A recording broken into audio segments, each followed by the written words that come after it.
تو آج ہم 1999 کی کارگل جنگ کے دوران ہوئے کچھ اہم فضائی واقعات پر بات کر رہے ہیں، خاص طور پر وہ انسیڈنٹس جہاں پاکستانی فورسز نے بھارتی طیاروں کو نشانہ بنایا۔ یہ ایک پیچیدہ موضوع ہے، لیکن اس پر تھوڑی روشنی ڈالتے ہیں۔ جی بالکل، میں 1999 کی بات ہے یہ، جب جنگ شروع ہوئی تھی، اور رپورٹس کے مطابق سطح سے فضا میں مار کرنے والے میزائلز یعنی سیمز کا استعمال ہوا تھا ان میں۔ ہاں، سرفیس ٹو ایئر میسائلز۔ چلیے ذرا تفصیل میں جاتے ہیں۔ 27 میں 1999 کو مطلب کافی ایکشن ہوا، 2 IAF کے جہاز گرائے گئے اس دن۔ جی ہاں، 2۔ پہلا تھا ایک MiG-27، یہ ایک گراؤنڈ اٹیک ایئر کرافٹ ہے، رائٹ۔ اور اس کے پائلٹ فلائٹ لیفٹیننٹ کے نچیکیتا، وہ ایجیکٹ کر گئے تھے۔ ہاں، ایجیکٹ تو وہ کر گئے تھے، لیکن پھر انہیں قبضے میں لے لیا گیا تھا، جنگ قیدی بن گئے تھے وہ۔ اچھا، POW، لیکن انہیں بعد میں رہا کر دیا گیا تھا جہاں تک مجھے یاد ہے۔ جی، کچھ دنوں بعد انہیں واپس بھیج دیا گیا تھا، مگر اسی دن 27 مئی کو ہی ایک اور واقعہ ہوا۔ ہاں، ایک MiG-21 بھی تھا، وہ بھی فائٹر ایئر کرافٹ ہے۔ بالکل، اس کے پائلٹ تھے اسکواڈرن لیڈر اجے اہوجا، انہوں نے بھی ایجیکٹ کیا تھا، لیکن افسوسناک طور پر وہ اس انسیڈنٹ میں شہید ہو گئے تھے، ان کی لاش بعد میں ملی تھی۔ اللہ مغفرت کرے۔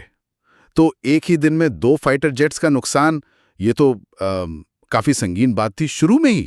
یقیناً، اور یہ بلندی پر پہاڑی علاقے میں ہو رہا تھا سب کچھ، وہاں آپریشنز ویسے ہی آپ دیکھیں کتنے مشکل ہوتے ہیں، پلس سیم کا خطرہ الگ۔ صحیح۔ پھر سلسلہ یہی نہیں رکا، اگلے ہی دن 28 مئی کو 28 مئی کو ایک IAF Mi-17 ہیلی کاپٹر کو نشانہ بنایا گیا۔ Mi-17، یہ تو ٹرانسپورٹ ہیلی کاپٹر ہے نا؟ ہاں، ٹرانسپورٹ یوٹیلیٹی ہیلی کاپٹر، اکثر اسے ٹروپس یا سامان کی نقل و حمل کے لیے استعمال کرتے ہیں۔ اس میں جو 4 افراد سوار تھے وہ سب شہید ہو گئے تھے۔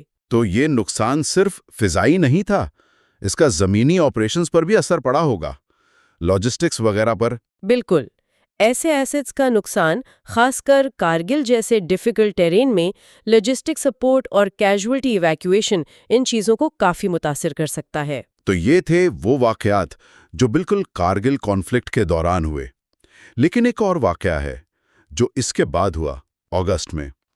اکثر لوگ ان کو مکس کر دیتے ہیں۔ آپ اٹلانٹک انسیڈنٹ کی بات کر رہی ہیں، ہے نا؟ جی، وہ بالکل الگ معاملہ تھا، وہ کارگل جنگ کے آپ کہہ لیں رسمی اختتام کے بعد ہوا تھا۔ ہاں، 10 اگست 1999 کو رن آف کچھ کے قریب، اس میں انڈین ایئر فورس نے پاکستان نیوی کا ایک بریگیٹ اٹلانٹک طیارہ گرایا تھا۔ جی، وہ ایک سمندری گشتی طیارہ تھا، میریٹائم پیٹرول ایئر کرافٹ، اور اس میں کافی جانی نقصان ہوا تھا۔ تمام 16 اہلکار جو سوار تھے وہ شہید ہو گئے تھے۔ اس پر دونوں ملکوں کے ورژن وہ کافی مختلف تھے۔ بالکل مختلف۔ بھارت کا کہنا تھا کہ طیارہ ان کی فضائی حدود میں تھا، ایئر اسپیس وائلیشن کی تھی، اور وارننگز کو اگنور کیا تھا۔ اور پاکستان کا موقف؟ پاکستان نے اس کی سخت تردید کی تھی۔ ان کا کہنا تھا کہ طیارہ ان آرم تھا، ٹریننگ مشن پر تھا، اور پاکستانی فضائی حدود کے اندر ہی تھا جب اسے مارا گیا۔ تو یہ ہی سیڈ شی سیڈ والی سچویشن تھی۔ پاکستان اسے international court of justice ICJ میں بھی لے گیا تھا۔ جی، لے گیا تھا، لیکن عدالت نے کہا کہ ان کے پاس اس کیس کو سننے کا اختیار مطلب جورسڈکشن نہیں ہے، کیونکہ یہ ایک اسپیسیفک ٹریٹی کے تحت کور نہیں ہوتا تھا، تو کیس وہاں خارج ہو گیا۔ اچھا، تو یہ واقعہ واضح کرتا ہے کہ ایسے انسیڈنٹس کے بعد انفارمیشن کتنی کمپلیکس ہو سکتی ہے۔ فضائی حادثات، سرحدی تنازعات، اور خاص کر جب